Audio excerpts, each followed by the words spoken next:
하나님 말씀 함께 나누겠습니다.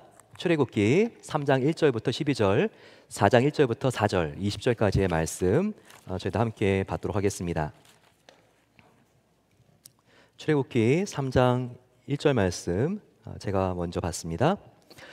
모세가 그의 장인 미디안 제사장 이드로의 양떼를 치더니 그 떼를 광야 서쪽으로 인도하여 하나님의 산 호렙에 이르매 여호와의 사자가 떨기나무 가운데로부터 나오는 불꽃 안에서 그에게 나타나시니라.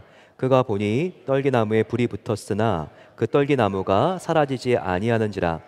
이에 모세가 이르되 내가 돌이켜 가서 이 큰 광경을 보리라. 떨기나무가 어찌하여 타지 아니하는고 하니 그때 여호와께서 그가 보려고 돌이켜 오는 것을 보신지라. 하나님이 떨기나무 가운데에서 그를 불러 이르시되 모세야 모세야 하시매 그가 이르되 내가 여기 있나이다. 하나님이 이르시되 이리로 가까이 오지 말라. 내가 선 곳은 거룩한 땅이니 내 발에서 신을 벗으라. 또 이르되 나는 내 조상의 하나님이시니 아브라함의 하나님, 이삭의 하나님, 야곱의 하나님이라. 모세가 하나님 배웠기를 두려워하여 얼굴을 가리매 여호와께서 이르시되 내가 애굽에 있는 내 백성의 고통을 분명히 보고 그들이 그들의 감독자로 말미암아 부르짖음을 듣고 그 근심을 알고 내가 내려가서 그들을 애굽인의 손에서 건져내고 그들을 그 땅에서 인도하여 아름답고 광대한 땅, 젖과 꿀이 흐르는 땅, 곧 가나안 족속, 헷 족속, 아모리 족속, 브리스 족속, 히위 족속, 여부 족속의 지방에 데려가려 하노라. 이제 가라. 이스라엘 자손의 부르짖음이 내게 달하고 애굽 사람이 그들을 괴롭히는 학대도 내가 보았으니 이제 너가 너를 바로에게 보내어 너에게 내 백성 이스라엘 자손을 애굽에서 인도하여 내게 하리라. 모세가 하나님께 아뢰되 내가 누구이기에 바로에게로 가며 이스라엘 자손을 애굽에서 인도하여 내리이까. 하나님이 이르시되 내가 반드시 너와 함께 있으리라. 내가 그 백성을 애굽에서 인도하여 낸 후에 너희가 이 산에서 하나님을 섬기리니 이것이 내가 너를 보낸 증거니라. 아멘. 4장 1절입니다. 모세가 대답하여 이르되 그러나 그들이 나를 믿지 아니하며 내 말을 듣지 아니하고 이르기를 여호와께서 내게 나타나지 아니하셨다 하리라. 여호와께서 그에게 이르시되 내 손에 있는 것이 무엇이냐. 그가 이르되 지팡이니이다. 여호와께서 이르시되 그것을 땅에 던지라 하시매 곧 땅에 던지니 그것이 뱀이 된지라. 모세가 뱀 앞에 피하매 여호와께서 모세에게 이르시되 내 손을 내밀어 그 꼬리를 잡으라. 그가 손을 내밀어 그것을 잡으니 그의 손에서 지팡이가 된지라. 20절만 함께 봤습니다. 시작. 모세가 그의 아내와 아들들을 나귀에 태우고 애굽으로 돌아가는데 모세가 하나님의 지팡이를 손에 잡았더라. 아멘. 천만 관객을 한국에서 동원하고 새롭게 조명되고 있는 전쟁 영화가 있죠.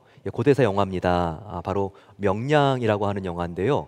보신 분들도 많이 계실 것 같습니다. 명량대첩, 한국의 역사뿐만 아니라 세계사적으로도요 손꼽히는 해전에 들어갑니다.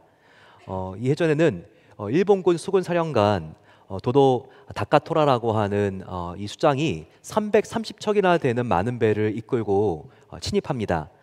당시 조선군은요 누명을 쓰고 백인종군 했고 또 옥고를 치르고 방금 나온 이순신 장군이 있었는데요.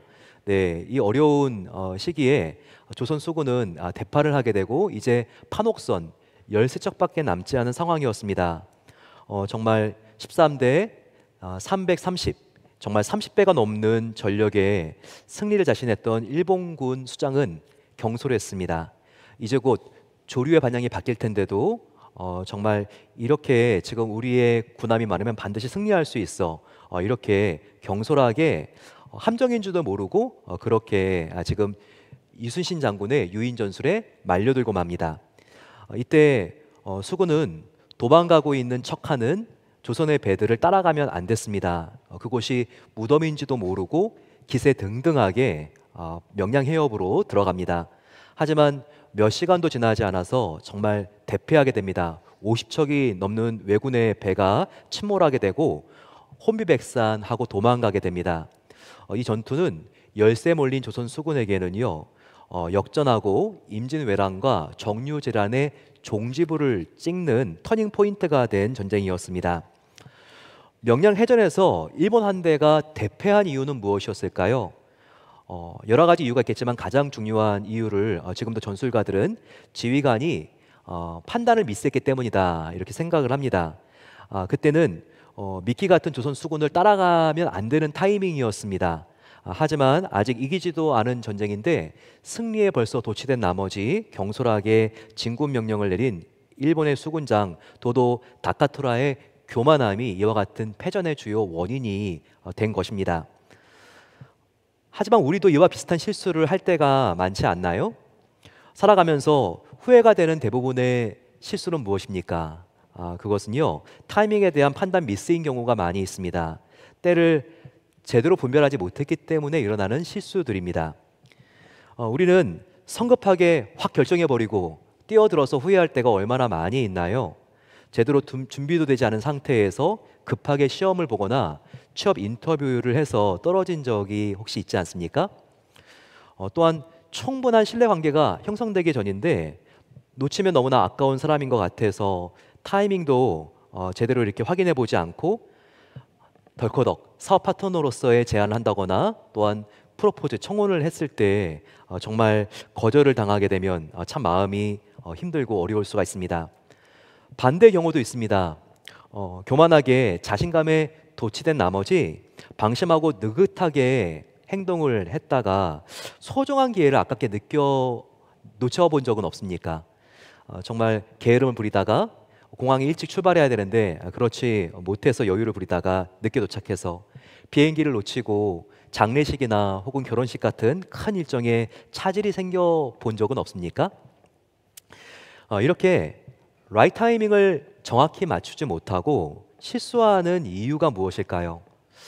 그 이유는 궁극적으로 우리 내면에 도사리고 있는 과욕, 지나친 욕심 혹은 자만이나 방심, 태만일 수 있습니다.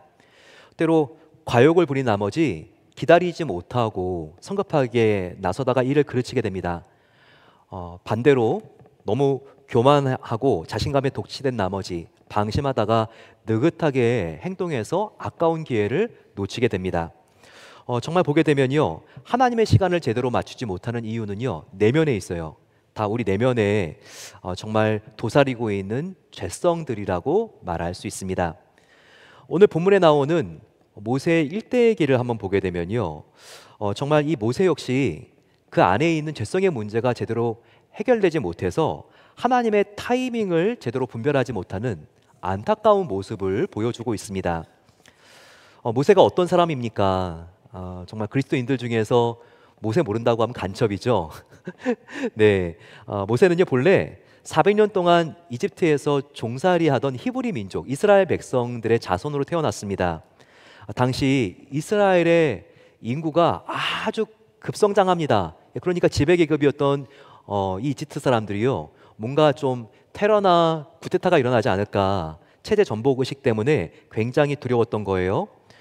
이런 공포를 느꼈던 이집트의 왕인 파라오는요, 태어난 히브리 아이들을 다 죽이라고 명령합니다. 인구를 어떻게든 줄여봐야 이집트 사람들도 살 길이 나올 것 같았기 때문이죠.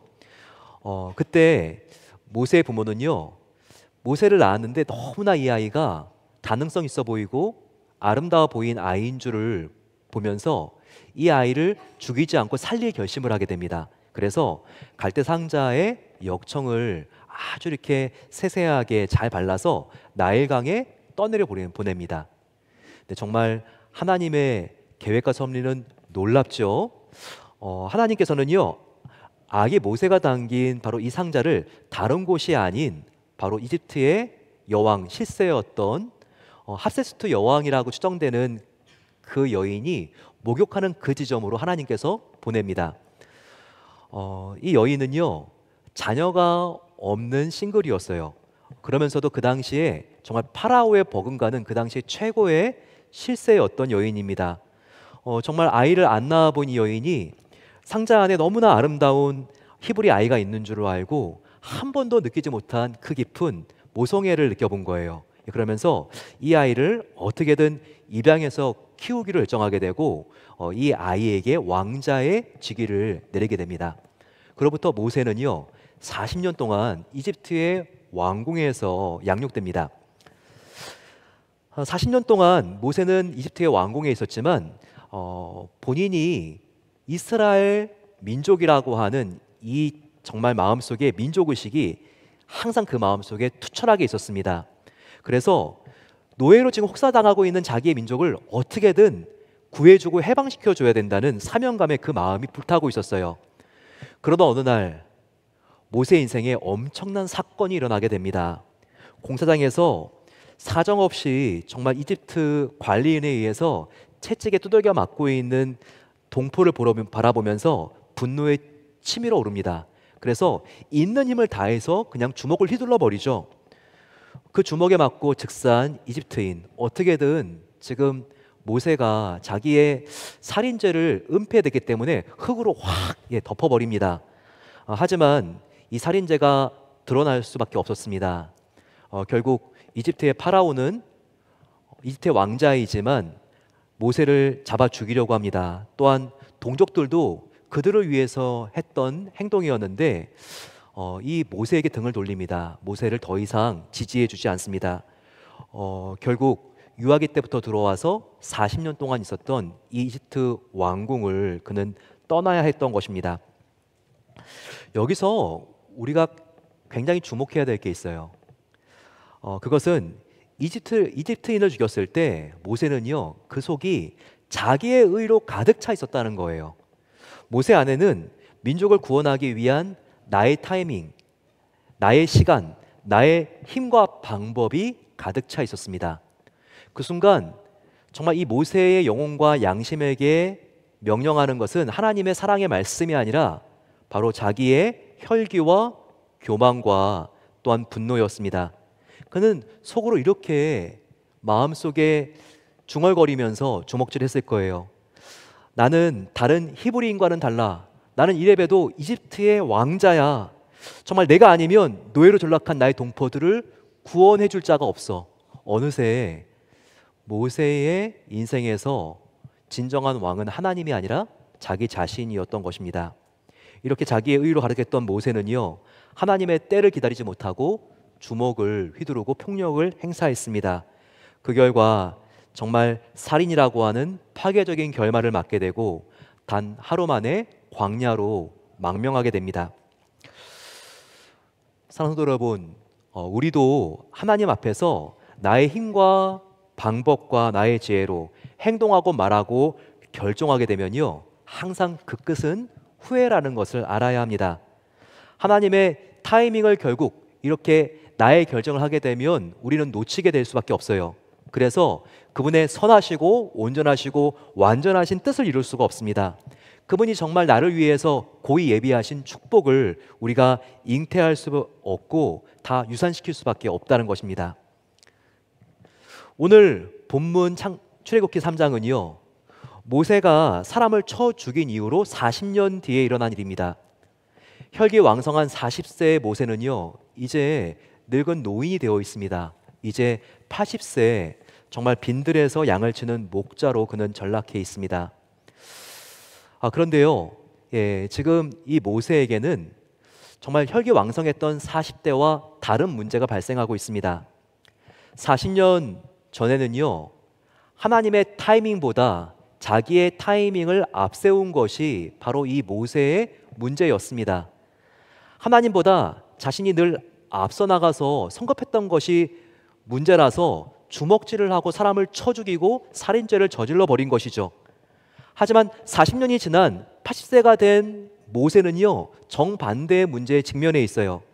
하나님은 이제 시간이 됐구나 모세야, 지금이 나 하나님과 함께 일어날 때다, 함께 나와 가자라고 말씀하십니다. 그런데 모세는요, 아닙니다 하나님, 저는 하나님 말씀에 따를 수가 없어요. 나는 아무것도 할 수 없고 아무 자격도 없는 자입니다. 이렇게 말하면서 거절하고 있는 모세가 문제가 되고 있습니다. 하나님은 모세와 함께 나가려고 하는데 모세는요, 일부러 뒤처지려고 합니다. 굉장히 고의적이에요. 5가지나 되는 이집트로 갈 수 없는 온갖 변명과 또한 구실을 대면서 고집을 부립니다. 정말 40년 전의 문제와 전혀 다른 문제가 지금 보이고 있지 않습니까? 40년 전에 모세는요, 이집트에서 성급해서 하나님의 때를 틀려버렸습니다. 하지만 그로부터 40년이 지난 지금은요, 너무나 느긋해서 문제예요. 너무나 지체하고 주저하다가 하나님의 때를 놓칠 뻔했다는 겁니다. 이 부분을 한번 정리하게 되면요, 이와 같은 표로 우리가 한번 볼 수 있습니다. 40년 전 이집트 왕궁에 있었을 때에는요, 왜 하나님의 타이밍을 모세가 놓쳤는가? 성급하게 서둘러서. 그 이유는 무엇일까요? 그 안에 교만함과 나만이 할 수 있어, 이와 같은 자만심, 그리고 분노, 왜 나만 이런 일을 나 혼자 해야 되지? 그리고 또한 그 마음속에 아주 강하고 옹졸한 자존심이 있었기 때문에 무엇이든지 성급하게 서둘러서 해치워버리려고 했던 것입니다. 하지만 40년이 지난 이제는 떠돌이, 누구도 알아주지 못하는 광야의 목자 시간이 한두 해도 아니고 40년이 지나니까 어떻게 되죠? 나는 이제 이집트인과 히브리인 어느 사이에도 낄 수 없는 그런 정말 왕따 같은 존재가 되었나 보다. 열등감. 또한 나는 사람을 죽인 실패자야. 나는 정말 이 죄책감을 어떻게 씻어버리지? 그리고 정말 동족뿐만 아니라 하나님께로부터도 잊혀진 것과 같은 섭섭함. 바로 이와 같은 마음이 하나님은 이제 너가 떠날 때다라고 말하는데도요, 움직이지 못하고 지체하고 주저하게 만들었던 것입니다. 여러분, 이와 같은 이유가 하나님의 때를 우리가 정확하게 포착하지 못하고 붙잡게 하지 못하는 이유라면, 그렇다면 우리는 하나님의 때를 어떻게 분별하고 어떻게 알 수 있을까요? 바로 그것은 우리가 정말 하나님을 진짜로 만나야지만 하나님의 right 타이밍, 하나님의 때를 알 수 있습니다. 정말 내가 하나님을 인격적으로 만나고 삶의 주인이 내가 아니라 하나님이 나의 진정한 삶의 주인인 것을 깨닫고 회개할 때, 우리는 바로 그때 하나님의 타이밍을 포착할 수 있고 깨닫고 붙잡을 수 있는 것입니다. 모세도요, 오늘 정말 3장에서 하나님을 진짜로 만났을 때 이제서야 하나님의 그 때를 그는 확실하게 알게 되고요, 새로운 하나님의 사람으로 온전하게 변화됩니다. 여러분, 오늘 우리가 함께 읽었던 출애굽기 3장 4장은요, 오늘 예배를 마치고 집에 오후나 저녁 시간 한 번 더 읽어보세요. 정말 너무나 놀라운 장입니다. 하나님께서요, 인류 최초로 하나님의 이름을 우리 인간에게 계시해 주십니다.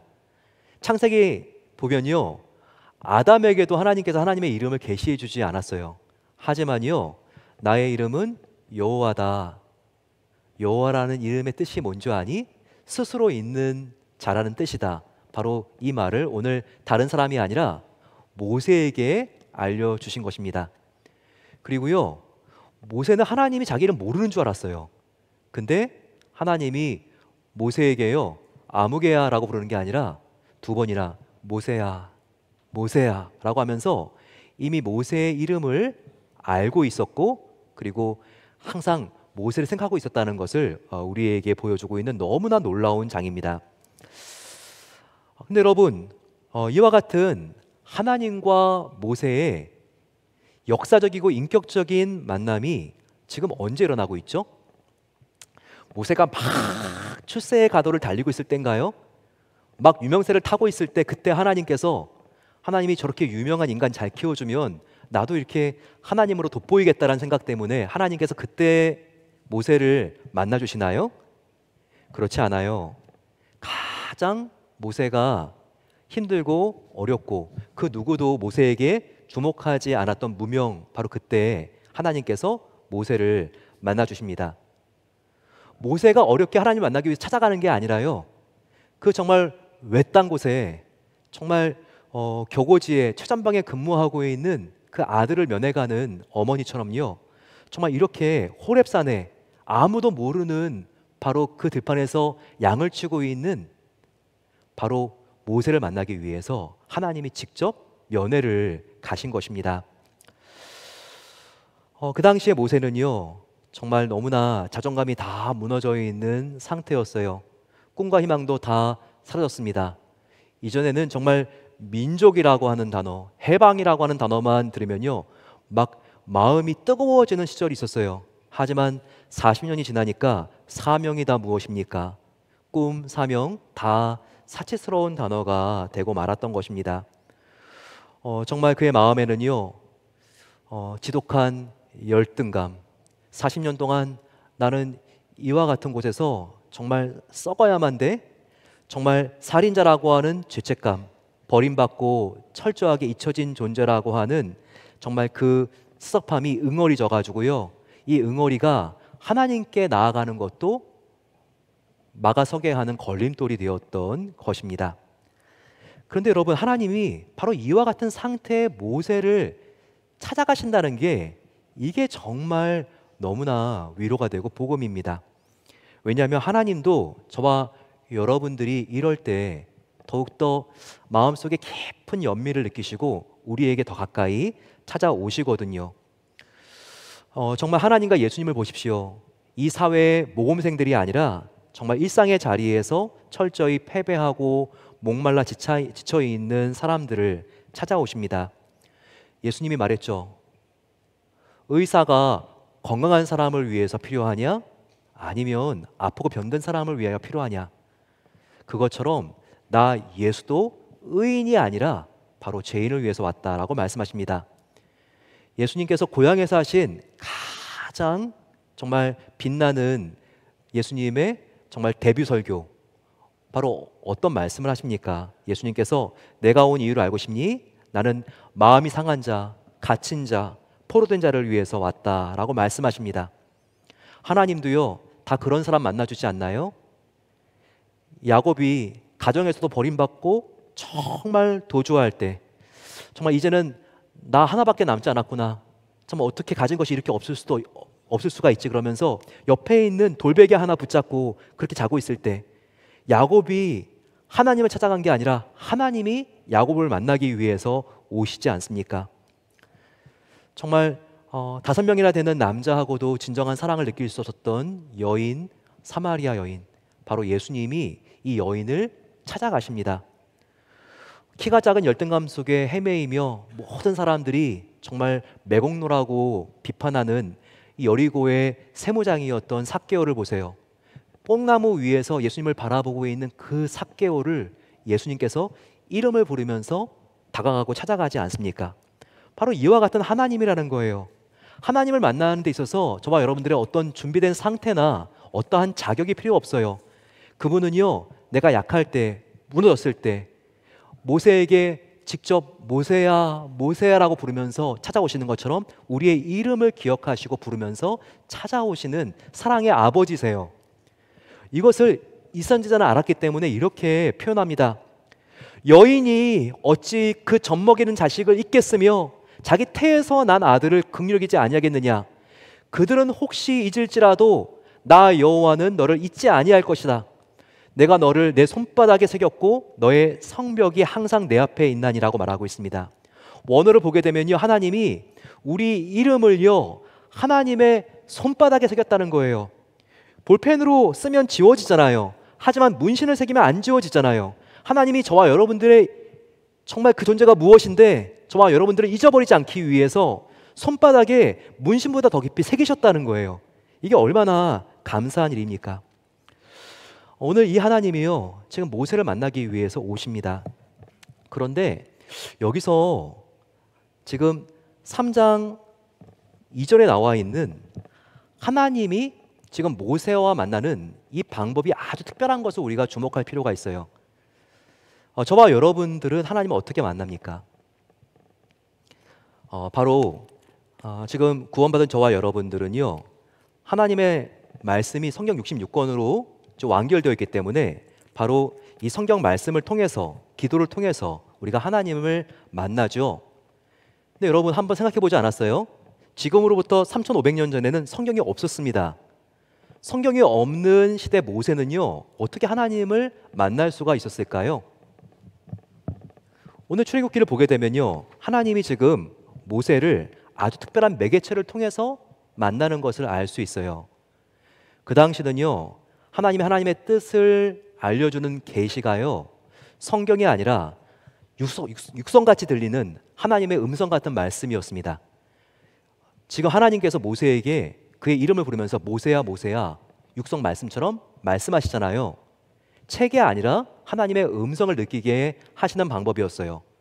또 한 가지는 무엇이냐고요? 그것은 자연을 통해서 하나님은 시각적인 언어로 말씀하십니다. 그래서 지금 가시나무지만 불이 붙었어요. 하지만 불이 붙었는데 타지 않는 이 나무를 통해서 하나님께서 지금 모세에게 말씀하십니다.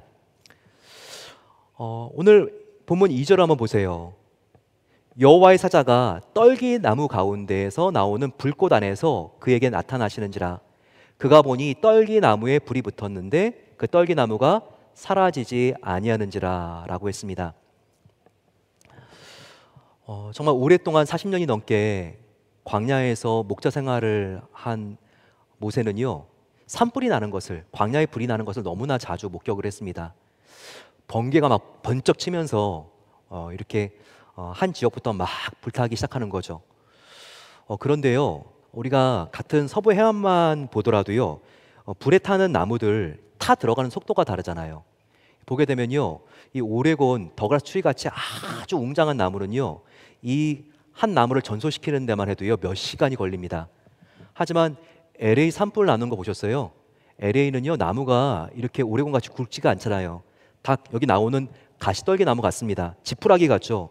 그러니까 한번 불이 붙으면요 이게 몇 시간이 아니라 그냥 몇 분 만에 다 말라 있기 때문에 타고 다음 나무로 이게 그냥 휩쓸고 지나가는 경우들이 많이 있어요. 그런데 지금 불이 붙은 것은 가시떨기 나무예요. 내가 지금 목동 생활에 의하면 이것은 지금 전소되고 다 탈려면 이건 지금 10분이면 타고도 남는데 이게 지금 1시간, 2시간 계속 불이 붙었는데 타고 있는 거예요. 그래서 지금 모세는요 이것을 너무나 놀라운 광경, 큰 광경이라고 이렇게 지금 그가 중얼거립니다. 그러면서 내가 가까이 가서 봐야 되겠다, 이렇게 지금 올라가고 있는 중인 거죠. 그런데 지금 하나님께서 가시떨기 나무 안에서 나타나 말씀하십니다. 여기에 아주 중요한 하나님의 시각적인 계시가 들어가 있어요. 하나님께서 지금 가시떨기 나무가 타고 있는데 가시떨기 나무 바깥에서 저 먼 곳에서 혹은 옆에서 모세에게 말씀하시는 게 아니에요. 어느 지점에서 지금 하나님이 나타나서 말씀을 하신다고 여기 되어 있죠? 바로 여기 보입니까? 불꽃 안에서 가시떨기 나무가 타고 있는데 그 불꽃, 그 안에서 지금 하나님이 말씀하시고 나타난다는 것을 여기서 우리가 알 수 있습니다. 이 불이라고 하는 것은요 이스라엘 역사에서 특별히 상징하는 의미가 있습니다. 정결함, 불 안에 들어가게 되면 불순물이 다 녹아지게 되고 깨끗한 광물이 되잖아요. 금, 은 얼마나 순수해집니까? 그래서 불의 의미는 정결함이라고 하는 정화의 의미가 있어요. 또 하나는요 불에 들어가면 뜨겁잖아요. 고통을 느끼잖아요. 화상을 입잖아요. 바로 고통, 고난이라고 하는 의미가 있습니다. 근데 하나님이 지금 어디 나타났다고요? 불 바깥이 아니라 지금 불 안에 나타났습니다. 이것은 뜻이요, 내가 지금 너의 고난을 안다, 고통을 안다. 너가 눈물을 흘리고 고난받는 자리에 나도 고스란히 너와 함께 있다라는 것을 우리에게 알려주는 거예요. 그래서 전통적으로 구약 성경을 이렇게 해석한 유대인들의 해석서가 있는데요, 미드라시라고 하는 책이 있습니다. 성경은 아니에요. 하지만 이 절을 이렇게 설명하고 있습니다. 하나님이 말씀하고 있어요.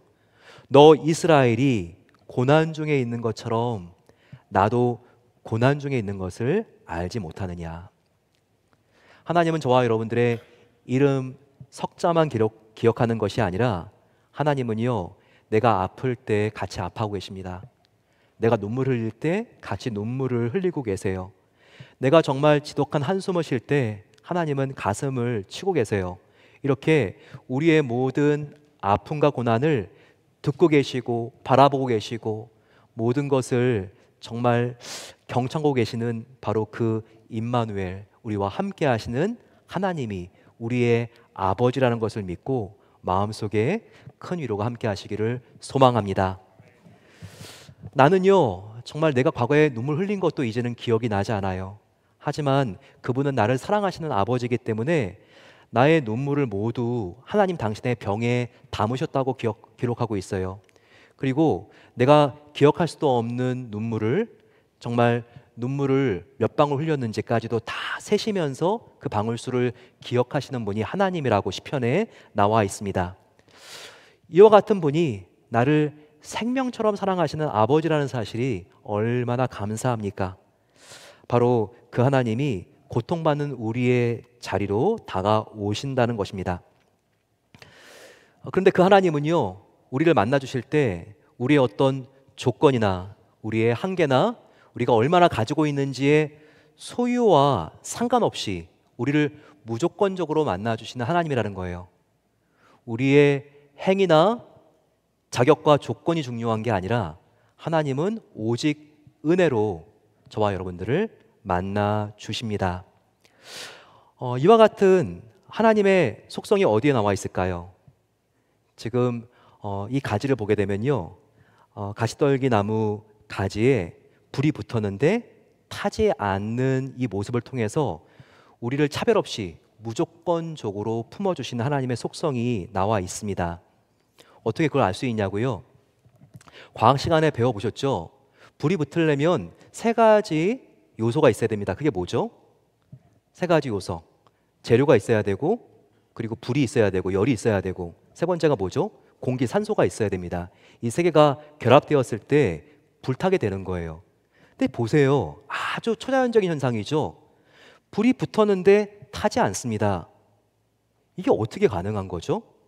이것이 가능하려면요, 지금 이 불과 재료가 서로 상관없는 것이 되어야 합니다. 재료가 이 불하고 상관없는 것이 되어야지만 불이 붙지만 탈 수 없는 상태가 되는 거죠. 여러분, 저와 여러분들도 재료입니다. 저와 여러분들의 재료, 바로 이 배경과 상관없이 역사하시는 하나님이시라는 거예요. 저와 여러분들은요, 지금 딱 고정되고 정해진 지금 나이, 건강 상태, 그리고 기저질환, 은퇴, 실직, 또 이혼이나 사랑하는 사람과 헤어졌거나 사별한 아픔들이 있을 수 있습니다. 하지만 하나님이 우리를 만나주시는 데는요, 이와 같은 재료, 나의 자격과 조건이 상관이 없다는 거예요. 이게 얼마나 감사한 일입니까? 이것을 알았던 사도 바울은요, 정말 시간이 갈수록 더 병들었고 힘이 약해졌고 정말 그를 모함하는 사람이 많았지만 정말 마지막까지 하나님은 나를 자격 보고 품어주시는 분이 아니라 정말 나를 있는 모습 그대로 품어주시고 인정해주시는 하나님인 걸 알았기 때문에 복음을 위해서 그는 계속해서 타지만 다 없어지지 않는 바로 이 떨기나무처럼 그는 정말 자기의 사명을 마칠 때까지 최선을 다하여 전진합니다. 한번 보세요. 사도행전 20장에 이와 같은 말씀이 나와 있지 않습니까? 24절에 내가 달려갈 길과 주 예수께 받은 사명 곧 하나님의 은혜의 복음을 증언하는 일을 마치려 하면은 나의 생명조차 조금도 귀하게 여기지 아니하노라.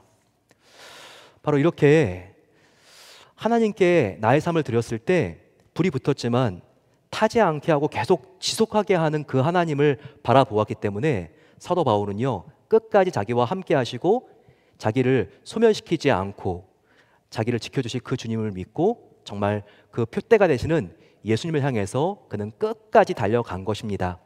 이와 같은 은혜와 주 예수님을 바라보는 놀라운 시선이 저와 여러분들 가운데 세상 끝날까지 고정되게 되시기를 축원합니다.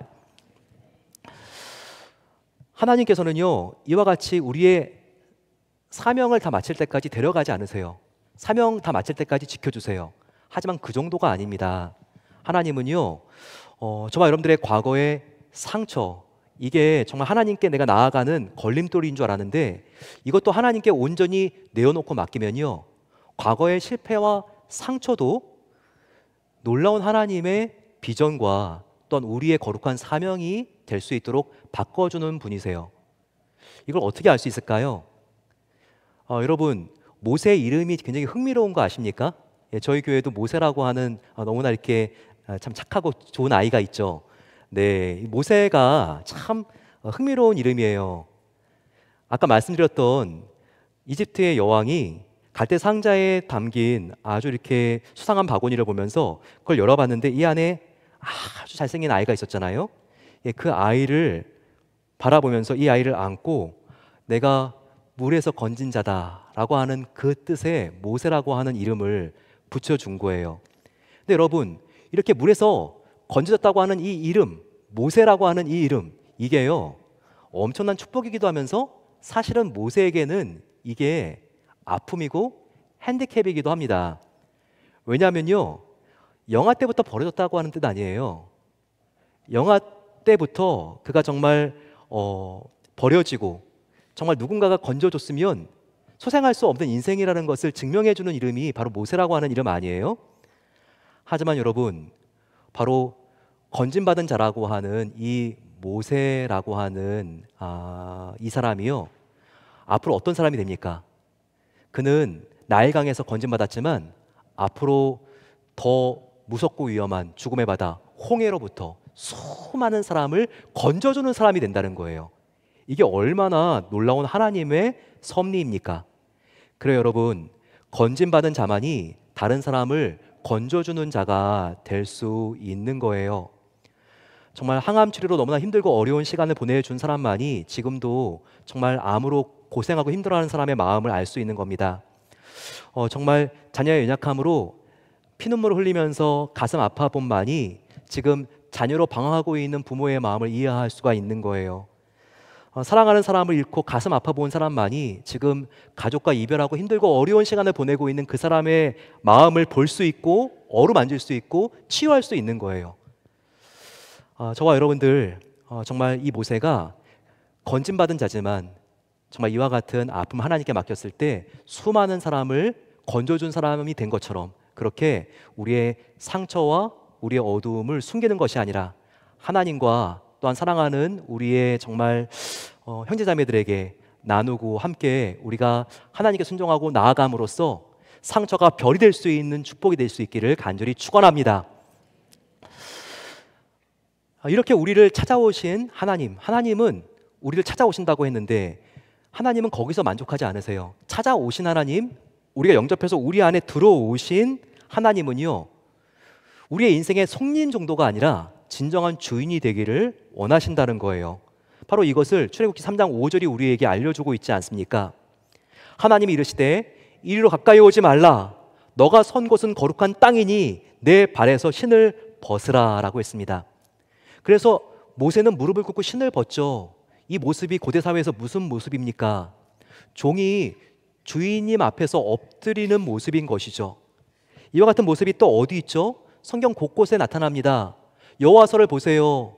여호와의 군대 장관이 왔을 때 여호수아는요 자기의 신을 벗고 엎드립니다. 바로 당신이 나의 생명의 주인이라고 하는 그런 고백이 담겨 있는 것이죠. 조금 더 가서 룻기를 보세요. 룻기를 보게 되면요 보아스가 지금 기업 물을 자와 함께 만납니다. 그런데 기업 물을 자가 자기의 신발을 벗고 지금 보아스에게 절하고 있죠. 그게 어떤 의미입니까? 자기의 모든 권리를 보아스에게 양도한다는 의미예요. 바로 지금 하나님 앞에서 모세가 신을 벗으라고 하는 의미는요, 지금 너와 나 사이의 신분이 다른 것을 명확하게 하자. 나는 너의 주인이야. 이제까지 너는 혈기왕성하게 너가 너의 인생의 왕노릇, 주인 노릇하면서 여기까지 왔는데 이제부터는 나 하나님이 너의 주인이 되어야 돼. 바로 이것을 지금 하나님께서 말씀하시는 장면입니다. 계속해서요 4장까지 보세요. 하나님이 지금 모세와 그리고 하나님 사이에 이 주종관계를 분명하게 하기 위해서 계속 하나님께서 말씀하고 있습니다. 4장을 보게 되면요 하나님이 모세 지팡이를 던지라 그러죠. 그랬더니 그 지팡이가 한순간에 뱀으로 변했습니다. 그런데 지금 지팡이가 뱀으로 변한 게 중요한 게 아니라요 하나님께서 지금 모세에게요 어떠한 특정 부위의 뱀의 이 부위를 잡도록 명령합니다. 그리고 이것을 너가 지금 잡는지 안 잡는지를 하나님이 시험하시죠. 3, 4절 말씀입니다. 여호와께서 가라사대 그것을 땅에 던지라. 곧 지팡이를 땅에 던지니 그것이 뱀이 된지라. 모세가 뱀 앞에서 피하매 여호와께서 모세에게 이르시되 내 손을 내밀어 그 꼬리를 잡으라. 그가 손을 내밀어 잡으니 그 손에서 지팡이가 된지라. 목동으로 잔뼈가 굵은 모세는요, 코브라 같은 맹독성의 광야의 뱀의 머리를 잡으려면 꼬리를 잡으면 즉각적으로 물려서 즉사한다는 것을 누구보다 잘 알고 있었어요. 근데 하나님은 지금 모세를 위해서 꼬리를 잡으라고 한 게 아니라 지금 손을 내밀어 머리를 잡으라고 한 게 아니라 꼬리를 잡으라고 말씀하고 있습니다. 정말 나의 경험, 나의 상식을 완전히 내려놓으라는 것이죠. 나의 고정관념과 경과 상식을 완전히 뒤집고 순종할 때만이 내가 너를 위하여 준비한 축복과 기적이 일어난다. 이것을 하나님께서 알려주고 있는 것입니다. 그 뒤에도 보세요. 생명의 주인이 누군지인지를 계속해서 하나님께서 알려주시는 그와 같은 지금 방법들이 나와 있습니다. 모세야, 너의 손을 지금 너의 옷자락 속으로 집어넣어봐라. 빼봐라. 보니까 문둥병 나병에 걸려 있는 거예요. 다시 이것을 속으로 집어넣어봐라. 뺐더니 나아 있는 거예요. 또 하나님 말씀하십니다. 너가 앞으로 이집트로 갈 것인데 이집트의 모든 강물이 이제 피로 변할 것이다 라고 말해요.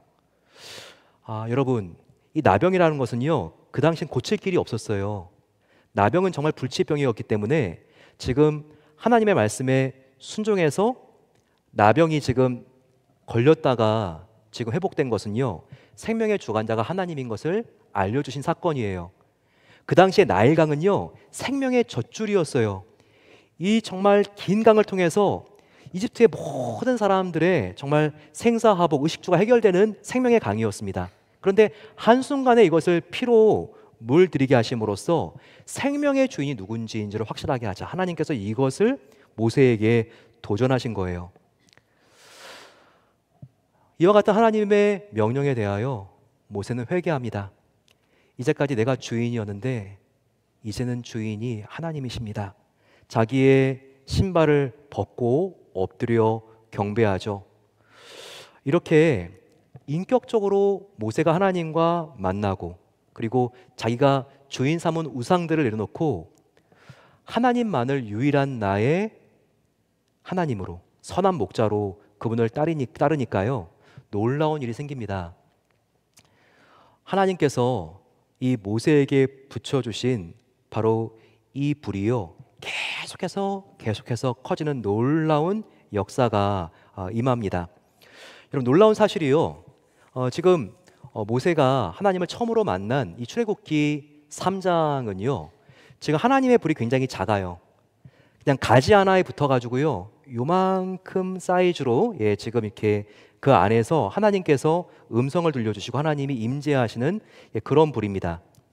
하지만 하나님의 이 명령을 순종하고 이집트에 가서 민족들을 데리고 지금 이 가시떨기 나무가 타고 있었던 호렙산으로 6개월 뒤에, 앞으로 6개월 뒤에 모세가 다시 와요.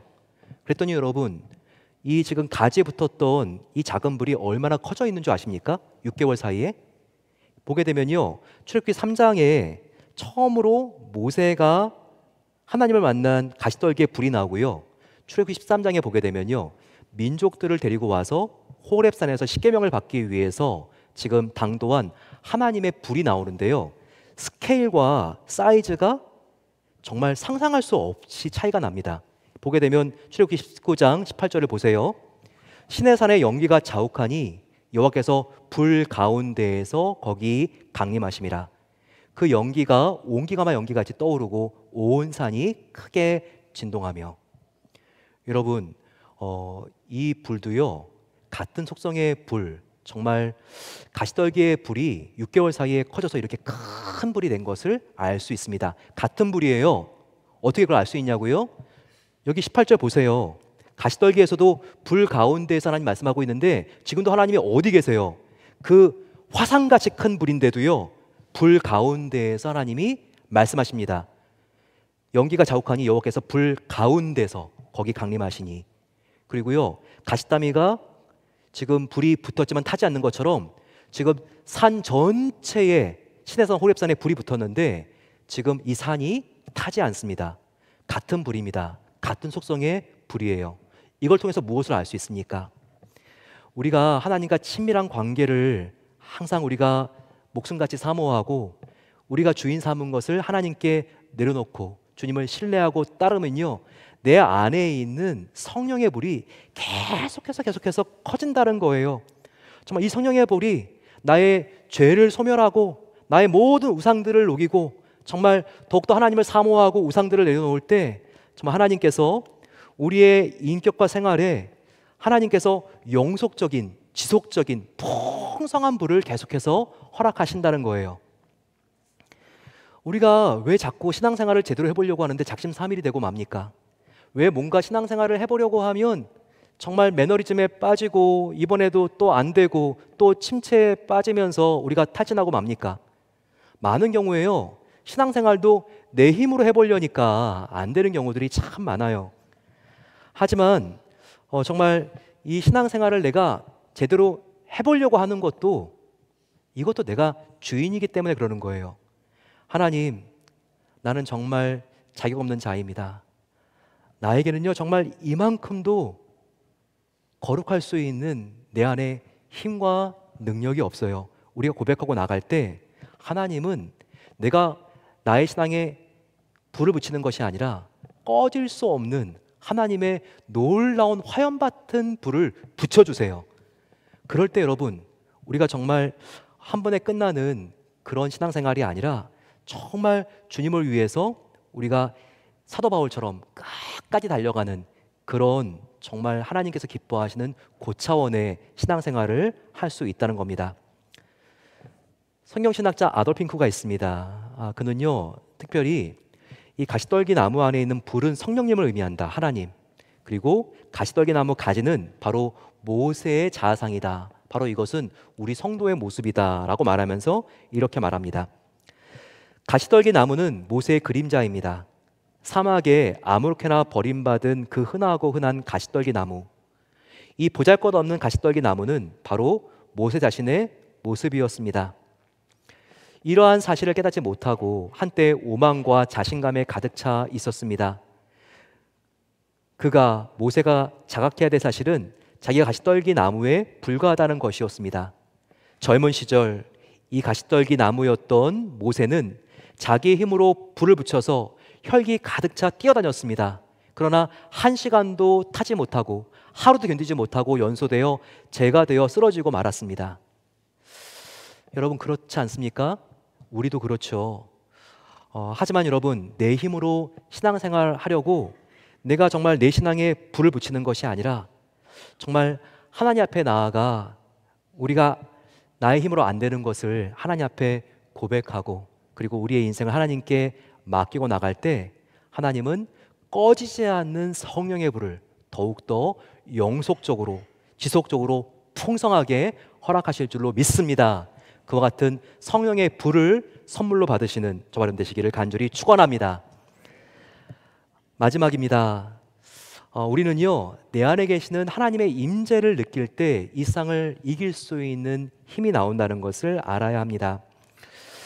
사장을 보게 되면요 지금 하나님께서 모세의 지팡이와 하나님의 지팡이를 대조해서 바라보게 하시는 의도적인 표현들이 나옵니다. 2절을 한번 보세요. 하나님께서 모세에게 물어보시죠.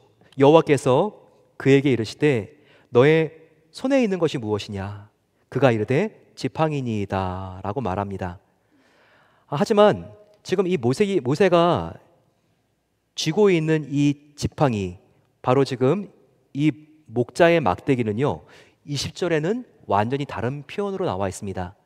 내 지팡이가 아니라 이제는요 하나님의 지팡이예요. 20절을 보시기 바랍니다. 모세가 그 아내와 아들들을 나귀에 태우고 애굽으로 돌아가는데 하나님의 지팡이가 손에 잡혀 있더라. 바로 하나님의 지팡이를 그가 잡고 있는 것을 여기서 강조하고 있습니다. 저와 여러분들 지금 내 안에 있는 무엇을 보고 있습니까? 우리 안에 있는 무엇이 있죠? 하나님은 부르고 있는데 계속 주저하게 만드는 정말 나의 한계가 보입니까? 나의 많은 나이, 내가 지금 은퇴를 했고 실직을 한 상태, 이전보다 많이 약해져 있는 나의 건강, 어려워진 재정, 그리고 이집트 사람들에게 그리고 또 히브리 사람들에게 거절받았던 모세처럼 이제는 정말 한국에도 미국에도 낄 수가 없을 것과 같은 그와 같은 소외감, 믿었던 사람에게 당한 지독한 배신, 하나님의 정말 사랑하는 사람과 내가 원하지 않았지만 이별했고 사별했고 마음의 상처와 계속되는 패배와 실망스러운 기억들. 하지만 여러분, 지금 우리가 이와 같은 내 안에 있는 지금 목동의 막대기를 바라보면 안 된다는 거예요. 똑같은 나무고 똑같은 소재입니다. 하지만 우리가 이것을 어떻게 바라보느냐, 그리고 무엇을 위하여 사용할 것인가, 그 목적에 따라서요, 같은 소재의 똑같은 나무이지만 이것은 목자의 막대기가 될 수도 있고 하나님의 임재가 임했을 때 하나님의 놀라운 역사를 이루는 하나님의 지팡이가 될 수도 있다는 것을 우리가 알아야 된다는 겁니다.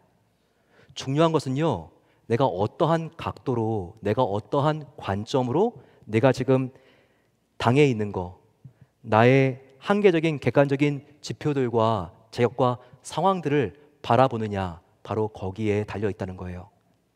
나의 인간적인 맨눈으로 나의 나이, 나의 건강 상태, 지금 나의 신분, 이것을 바라보십니까? 아니면 불꽃같이 이글거리는 하나님의 그 눈동자로 내가 가지고 있는 것을 바라보십니까? 내가요, 믿음 없이 이것을 내 눈으로만 바라보게 되면요, 이건 아무것도 아니에요. 아무것도 쓸데없어요. 그냥 가난한 목자, 아무것도 할 수 없는 목자의 막대기에 불과해요. 하지만 하나님께서 모세의 지팡이로 하나님과 함께 하심을 믿게 하셨고, 그리고 이 지팡이를 모세 자신을 위한 양치는 도구가 아니라 민족을 구원하기 위한, 이웃들을 위한 목적으로 하나님께서 사용하게 하셨을 때 얼마나 놀라운 기적들이 같은 이 막대기 안에서 일어납니까? 정말 하나님의 함께 하심을 믿고 이것을 하나님의 영광을 위하여 사용하라고 했을 때요, 더 이상 목동의 지팡이가 아닙니다. 하나님의 지팡이가 되어서 이 모세의 지팡이는요, 이집트 왕 바로 왕 앞에서 마귀와 모든 마술사들을 이기게 하는 하나님의 지팡이가 됩니다. 바로 이 지팡이는 또 어떤 지팡이가 됩니까? 죽음의 바다 홍해를 가르고 수많은 사람들을 구원으로 인도하는 지팡이가 되었다는 거예요. 이 지팡이는 어떤 지팡이로 변합니까? 바위를 쳐서 물이 솟아나게 해서 수많은 목마른 사람들을 마시게 할 수 있는 하나님의 지팡이가 되었다는 것입니다. 이것은요, 오병이어의 기적에서도 동일하게 보여주고 있는 원리예요. 나에게 있는 고작 보리떡 5개와 물고기 2마리.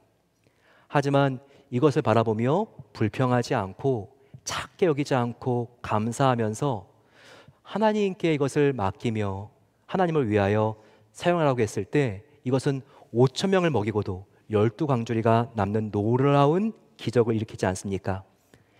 내 안에 있는 목자의 막대기가 아니라 하나님의 지팡이를 바라보시고 하나님이 나와 함께 하심을 믿고, 그리고 하나님께서 나에게 허락하신 선물과 재능들을 나를 위해서가 아니라 하나님을 위해서 사용하려고 드릴 때 하나님은 놀라운 미라클과 놀라운 기적을 저 여러분들의 삶 가운데 허락해 주실 것입니다. 저 여러분들 앞에 이번 주에 또 7월 달부터 연말까지 어떠한 도전과 어려운 사람들이 있습니까? 그래서 지금 하나님 때인 줄 알면서도 모세와 같이 주저하고 있지는 않습니까? 하지만 보십시오. 하나님의 임재를 경험하고 주님의 영광을 위하여 사용하기 위해서 하나님께 드리게 되면요, 우리의 모든 염려와 불안, 한계가 극복되어질 수 있습니다. 정말 그렇게 되면요, 사람과 상황이 두렵지 않게 됩니다. 정말 그렇습니다. 지팡이를 붙들고 이집트 왕 바로에게 당당하게 나간 모세를 보시기 바랍니다. 또한 하나님의 손을 붙잡고 그 거구 골리앗 앞으로 달려간 다윗을 보시기 바랍니다. 에스더는 오직 하나님의 도우심의 손을 믿고요, 그 포악한 남편 페르시아의 황제였던 아하수에로 왕에게 나아갑니다. 함께 하시는 하나님의 임재를 믿고 잔인하고 무자비한 총독 빌라도 앞으로 나아가는 아리마대 요셉을 보십시오. 무엇보다도 예수님, 하나님이 나와 함께 하심을 믿고 죽음의 십자가를 피하지 않고 그 앞으로 나아가 마침내 부활 승리하신 우리 구주 예수님을 바라보게 되시기를 축원합니다. 그럴 때 하나님께서는요, 정말 일하기 시작합니다. 내 힘으로는 도저히 안 될 것 같은 것을 내가 직시한 바로 이때가 하나님의 때라고 말씀하십니다. 지금이 바로 하나님의 그때인 것을 믿고 나에게 다가오시는 하나님을 말씀과 기도로 인격적으로 만나고 그분을 주인 삼고 우리가 신뢰하고 걸어가면 하나님이 일하시기 시작합니다. 마른 나무 같은 내 인생에 하나님께서는 새롭게 성령의 불을 붙여주시고 타오르게 하십니다. 그리고 그 작은 불이 마른 떨기나무 시작해서 호렙산 전체를 덮는 불기둥이 된 것처럼 하나님께서는 저와 여러분들에게 주님을 사모하고 나갈 때 그 어떤 불기둥보다 더욱더 강력하고 은혜로운 환희의 불길을 저와 여러분들의 삶 전체에 가는 곳마다 허락하실 것입니다. 그 주님을 바라보고 승리의 길을 걸어가게 되시기를 축원합니다.